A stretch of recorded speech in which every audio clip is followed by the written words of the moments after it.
bienvenue sur le podcast Goodbye Bias. On se retrouve pour la mini-série Glow Up Responsable. 4 épisodes avec la fondatrice de Revalorise et son équipe pour parler cosmétique, gaspillage, bien-être holistique et écologie. Je vous souhaite une belle écoute.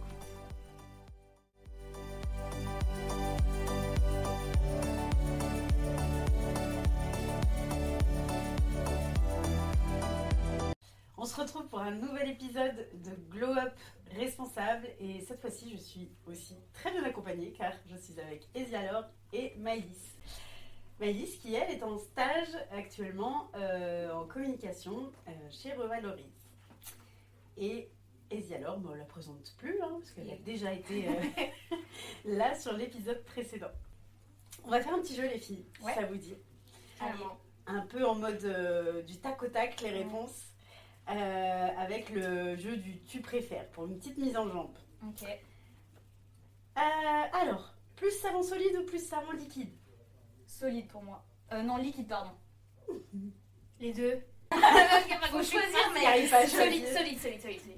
Avoir la routine, ta routine bien définie ou découvrir de nouveaux produits? Moi, je suis plus découvrir de nouveaux produits. Nouveauté un peu.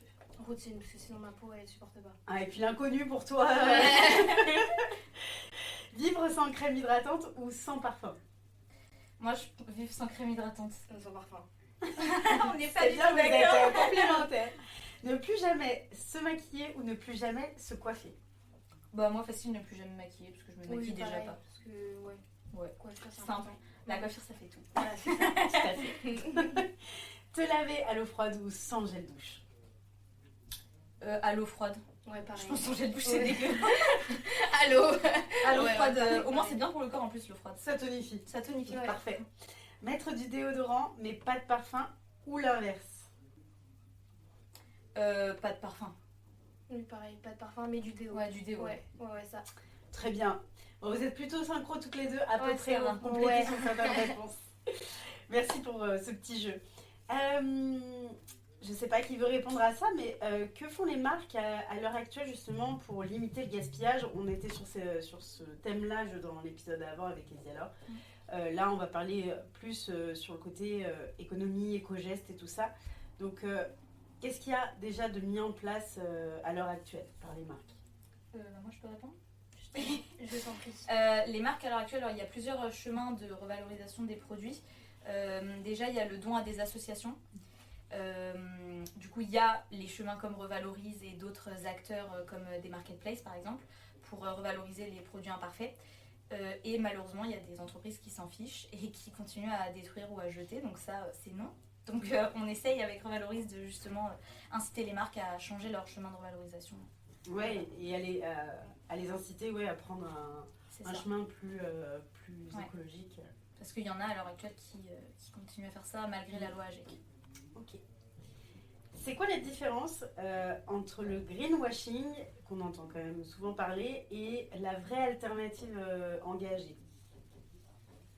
Bah, moi en tout cas, comment je le définis, c'est le greenwashing. En gros, c'est je parle, mais en fait, je fais pas d'acte. C'est un peu, désolé du terme, mais c'est un peu du bullshit quoi. Mhm. C'est je montre qu'en fait je suis engagée alors qu'en fait, concrètement. Oui, c'est pas un du peu de tout. l'apparence, un peu, Ouais, voilà, un c'est ça. peu superficielle. Ok. Et engagé, c'est quelqu'un qui concrètement fait des choses pour faire évoluer l'écologie, Ouais. l'environnement, tout ça. Je pense qu'une marque qui sur son site ou sur ses réseaux met que en avant l'écologie, mais derrière on ne voit pas forcément le résultat de la qualité des produits ou ce genre de choses, c'est ce qu'on peut appeler du greenwashing. Oui. C'est beaucoup Ok. de blabla mais pas d'actes. Le greenwashing peut être dans beaucoup de choses. Quand Oui. j'entends Ouais. la définition que vous en donnez, Ouais. il y a Surtout quand dans même les beaucoup vêtements. de domaines, ouais. Ouais, dans le vestimentaire, on en entend beaucoup parler. Ouais, tout à fait. Mais après, il y a aussi ça pas mal dans les cosmétiques. Genre, typiquement, t'as des packaging qu'on voit un peu vert, tu te dis, Ouais. ça a l'air peut-être sympa, un peu bio et tout ça, alors qu'en fait, tu regardes la composition, alcool, c'est vrai. Oui, Parfum c'est ça. et- Il joue sur le Ouais. côté aspect, on C'est est ça. vraiment dans l'apparence. Ouais, Ouais, c'est ça. carrément. Et qu'est-ce que vous faites concrètement chacune justement pour réduire un petit peu vos déchets au niveau de la cosmétique? Il y a maintenant pas mal d'années, maintenant j'utilise beaucoup, notamment les savons solides, moi je suis une adepte des savons solides. Beaucoup aussi si j'évite, en fait moi je déteste jeter, j'aime pas. Donc du coup j'accumule. Il y avait à un moment j'avais plein de parfums que je voulais pas acheter parce qu'en vrai je savais pas où les jeter. Ouais. Donc je les accumulais juste pour me dire que j'ai pas jeté. Après très savon solide. Après tout ce qui est coton, par exemple moi j'ai un gant démaquillant pour éviter les cotons. Après il y a plein d'autres trucs. On parle que des cosmétiques. Principalement dans les produits cosmétiques, mais donne-nous aussi peut-être les d'autres recharges. choses, hein. Les recharges quand même. Carrément. Parce que notamment, les recharges pour le savon, même si tu as envie de prendre du liquide, parce que par exemple toi tu préfères le liquide, les recharges c'est une super alternative. En plus souvent c'est moins cher en vrai, parce qu'on paye vachement le packaging. Hein. Tout à fait. Et être un peu écolo, c'est pas forcément plus cher. Souvent c'est bien l'inverse d'ailleurs. Ouais. Moi je sais que j'utilise pas mal de recharges, notamment chez les coiffeurs. Enfin, chez mon coiffeur, j'ai ma bouteille et dès qu'elle est vide, je vais la remplir. Et du coup, en plus, c'est moins cher, donc c'est vrai que c'est génial. Ouais. Après, moi, je pense que j'ai quand même encore beaucoup de chemin à faire sur l'anti-gaspi, parce que notamment pour les vêtements, je consomme encore beaucoup de fast fashion, donc ça, c'est pas très bien. Mais petit à petit, déjà dans la cosmétique, depuis que je suis chez Revalorise, je n'achète plus aucune autre marque que les marques de Revalorise, du coup. Et vu que je les ai découvertes et qu'elles sont vraiment bien, j'ai pas de raison d'aller voir ailleurs. Bien sûr. Et puis après dans l'alimentaire, je fais des paniers Too Good To Go. Et aussi j'achète beaucoup local. Dans des petites fermes et tout, j'évite d'aller dans les grands supermarchés. C'est déjà de très beaux gestes. Après évidemment on peut toujours s'améliorer. L'idée c'est quand même de petit à petit déjà prendre des habitudes. C'est comme un peu tout, c'est-à-dire vouloir tout changer du jour au lendemain, c'est pas forcément la solution, parce qu'on peut vite se dire non mais c'est compliqué et tout ça, mais petit à petit avoir des gestes qui deviennent des habitudes de consommation. Et puis si chacun fait ça, c'est un petit peu comme l'histoire du colibri.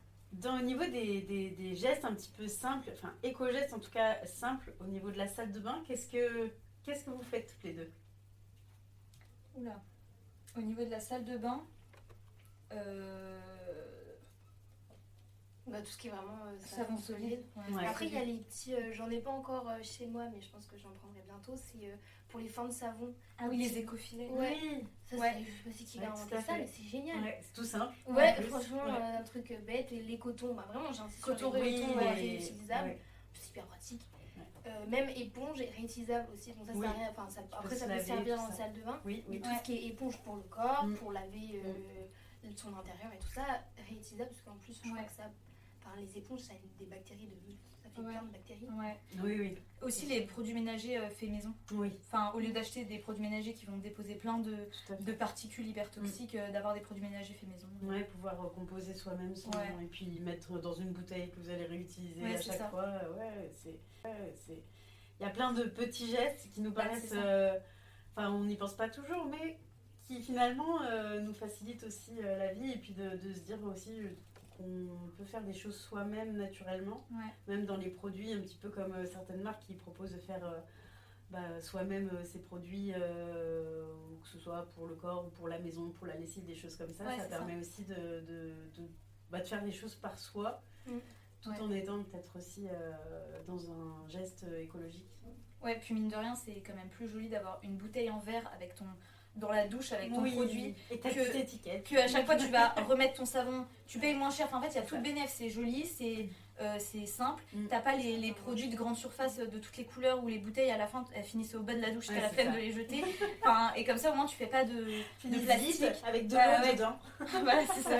C'est ça. C'est quand même plus on l'a tous vécu, au moins une fois. Est-ce que vous avez un peu des tips, par exemple pour quelqu'un qui n'est pas encore trop là-dedans, justement pour faire quelques économies au quotidien? Tu parlais par exemple des paniers comme ça, comme Too Good To Go. Ça peut être des petites choses comme ça qui permettraient quand même de faire de sacrées économies, que ce soit dans le côté soins, cosmétiques, mais aussi dans la vie de tous les jours, quoi, alimentaire ou autre. Moi j'aimerais bien faire, parce qu'en fait souvent l'excuse qu'on se dit l'excuse qu'on a pour pas consommer de manière éthique, c'est trop cher. Oui, il y a des trucs qui sont trop chers, mais il y a plein de trucs qui sont moins chers, notamment pour aller chercher ses fruits et légumes chez le fermier, c'est moins cher qu'en supermarché. Ou encore le solide, c'est moins cher que le liquide en général, parce que y a pas le packaging est moins important, donc c'est souvent moins cher. Et puis les recharges, en vrai les recharges, ça souvent, moi j'ai un produit que je sers en recharge tout le temps et je gagne 3 € à chaque fois. C'est pas fou, mais 3 € plus 3 € plus 3 €, dans le temps. Économiser à chaque fois, c'est top quoi. Donc, puis même pour les vêtements, Vinted pour faire des économies ou les friperies, pour la voiture Blablacar dès qu'on peut faire du covoiturage. Enfin, ce genre de choses. Oui, tout à fait. Les brocantes. En fait, ça paraît de plus en plus banal, mais il y en a encore beaucoup qui ne le font pas par souvent souci de devoir partager les choses avec les autres en fait. De dire, moi j'ai envie de conduire ma voiture, d'aller à cet endroit-là, d'être libre et tout. Sauf que mine de rien, ça fait de la pollution, alors que si on se met à 4 dans une voiture, au final, ça va pas gâcher du temps de passer 1 heure avec quelqu'un qu'on connaît pas. Même justement, ça peut créer des liens. Des liens carrément. Souvent, c'est comme ça qu'il y a des rencontres qui se font. C'est ça. Mais il y a aussi un peu parfois l'image de le gars ou la nana écologique. L'écolo un peu bobo. Toilette sèche. Voilà, c'est ça. On est encore dans des étiquettes un peu bien parodiées de ce qu'est quelqu'un qui fait juste en fait attention à son environnement. Parce que c'est bien joli de consommer sans regarder, mais surtout si derrière on crée une famille, ça veut dire qu'on met des enfants sur terre qui vont eux aussi par la suite vivre ici et ne plus avoir de ressources. Donc c'est penser un peu à ça sans avoir le truc de l'image de oui non mais l'écolo quoi, c'est bon. Mais souvent la prise de conscience écologique se fait aux alentours de 50 ans, 40-50 ans. Où du coup il y a vraiment un changement de mindset, mais en fait c'est limite trop tard, c'est à nos générations, à nous et aux enfants qui ont 6-7 ans, qui sont à l'école, d'apprendre ça dès le début. C'est ça.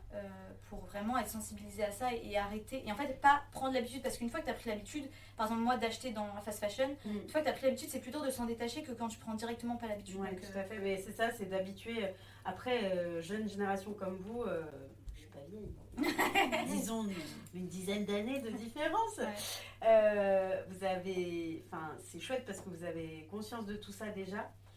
Les plus petits, je vois comme mon fils a déjà des gestes par l'école et à la maison aussi, et des habitudes, et c'est comme ça que justement on va inverser un petit peu la tendance.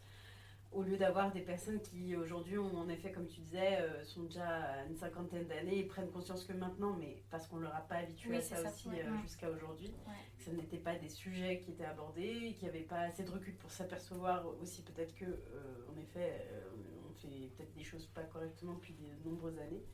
Mais voilà, c'est ça qui est chouette, et c'est de pouvoir aussi, je trouve bien, dans cette dynamique-là, que ce soit une marque comme Revalorise ou même...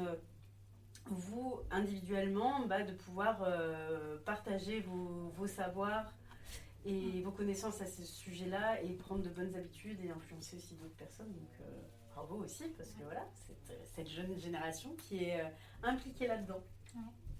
On a encore beaucoup à faire, mais ça commence. Mais petit à petit, c'est le principal. C'est mieux petit à petit et des petites choses que rien du tout. Donc, non, c'est chouette. Même le tri des déchets qui paraît basique, il y en a déjà qui ne le font pas. Alors que juste ça, c'est juste la base en fait. Et c'est ça. Ouais, ça c'est depuis, je sais pas, je dirais dire une dizaine d'années, mais le tri, non, c'est peut-être un peu plus. Mais encore pour certains, c'est encore quelque chose de... En fait, je pense qu'il faut arrêter de ne pas se sentir concerné ou de dire vu que je vois pas dans mon environnement, ça arrive pas. En fait, souvent, même c'est quand il n'y a plus du tout de gasoil à la pompe à essence qu'on se dit ah mince, là on est peut-être vraiment dans la merde. Alors qu'il faut y penser avant. En fait, faut pas attendre d'être complètement à sec pour s'en rendre compte. Donc ça aussi. Même les gourdes, en vrai, ça peut paraître bête, mais éviter tout ce qui est plastique en fait. Ou même, moi, ce qu'on fait, c'est parce que j'ai quelqu'un chez moi qui aime pas l'eau du robinet. Ça m'énerve, mais c'est pas grave. C'est t'achètes des fontaines à eau. Il y a moins de plastique, ça dure plus longtemps et c'est moins cher. J'insiste parce que ça m'énerve quand on dit c'est plus cher. Mais non, en fait. Il y a de quoi se débrouiller. Et les brocantes, et vraiment. À ce moment-là, tu peux la mettre dans ta boîte. Ouais, je te jure, il y a plein de trucs qui sont moins chers et qui en plus sont mieux pour l'environnement. Il y a plein de trucs. C'est ça. Donc c'est l'idée dans tout ça, et c'est vraiment quelque chose sur lequel je me trouve très important maintenant, c'est de semer des graines auprès d'un peu toutes les personnes qui nous entourent, chacun à notre niveau, de montrer qu'en effet, si chacun en fait un petit peu, ça suffit en fait. C'est pas il a pas besoin qu'il y ait les extrêmes entre ceux qui sont hyper écolos et ceux qui sont rien du tout, enfin, qui se sentent pas concernés. Cet équilibre en se disant, même si c'est qu'un petit geste, même si j'ai pas encore toutes des habitudes encore bien ancrées, mais petit à petit. Donc c'est ça qui est le plus important aussi si on veut protéger un petit peu la planète sur laquelle nous sommes. Ouais, puis en France, on a encore beaucoup de boulot parce que dans d'autres pays, enfin moi je sais que je suis allée à Amsterdam récemment, toutes les rues sont hyper propres, tout est clean. En Finlande, ils utilisent des consignes pour les bouteilles, que ce soit plastique, verre ou canette. Ouais, ça commence tout juste en France. Ça, et en France, vraiment... je trouve ça quand même aberrant que les gens jettent des bouteilles ou ne sachent pas où mettre leurs bouteilles de verre, de plastique, etc. Alors qu'en Finlande, par exemple, ils ont une consigne dans les rues. Et en fait, tu gagnes de l'argent quand tu remets ta bouteille, ce qui fait qu'en fait, c'est une économie où tout le monde s'y retrouve. Et c'est la consigne elle-même qui a toutes les bouteilles, donc c'est la consigne qui fait le tri. Et du coup, tout est plus fluide en fait. Et il y a moins de gaspillage et de saleté dans les rues. Ouais, c'est ça, il y a des pays qui sont déjà un peu plus en avance là-dessus et c'est bien de prendre exemple sur ce genre de pratique avec le temps. Donc, on y viendra. En tout cas, c'est bien déjà de commencer et de pouvoir aussi en parler de plus en plus autour de soi. Je vous propose pour cette fin d'épisode un dernier petit jeu qui s'appelle le panier surprise express, parce que c'est revalorise. Je voulais le dire en mode surprise, mais ça peut marcher, c'est pas grave. Donc, dans votre panier revalorise, vous avez 4 produits. Vous allez imaginer qu'est-ce qu'il pourrait y avoir. Donc, pour chacune, il y aura un must-have, un produit oublié ou improbable, un coup de cœur écolo et un produit plaisir coupable. Alors, c'est à vous de jouer, chacune. Alors moi, je vais commencer du coup. Merci. Apparemment, les idées sont par là-bas. Must-have, je dirais le sérum biphase et Carbi. De Revalorise. Parce que depuis que je l'ai testé, franchement, je l'adore. Je l'ai recommandé au moins 5 fois. Je le trouve génial. Et j'en parle à tout le monde. Ensuite, c'était quoi? Le produit oublié, ou improbable. Ou improbable, je dirais un gloss qui fait grossir les lèvres là. Ah oui. Un gloss et ça recoupe les lèvres. Voilà. Généralement, chauffe-pique et on se dit ah. Ok. Un produit. Coup de cœur écolo, Coup de cœur écolo, les cotons réutilisables. Honnêtement, ça c'est le produit écolo qu'il faut absolument. C'est sûr. Maintenant, c'est même. C'est sûr. Et un produit plaisir coupable. Une brume qui sent bon pour mettre sur l'oreiller. Ça c'est pour les draps. C'est là. Ça c'est le vrai petit bonheur. C'est vrai. C'est les brumes. En plus, il y a des brumes qui peuvent aider à s'endormir. Ou enfin apaisant, c'est tout relaxant. Essentiel et tout ça. Pour se relaxer. Ça c'est trop bien. Oui. C'est très romantique, clean girl. Quoi. Voilà, clean girl. C'est très. Alors pour toi. C'était quoi en premier? Alors premier le must have. Crème hydratante. Visage. Même si ça peut faire les deux, ce serait top. Mais visage en priorité. Ok. Un produit oublié ou improbable?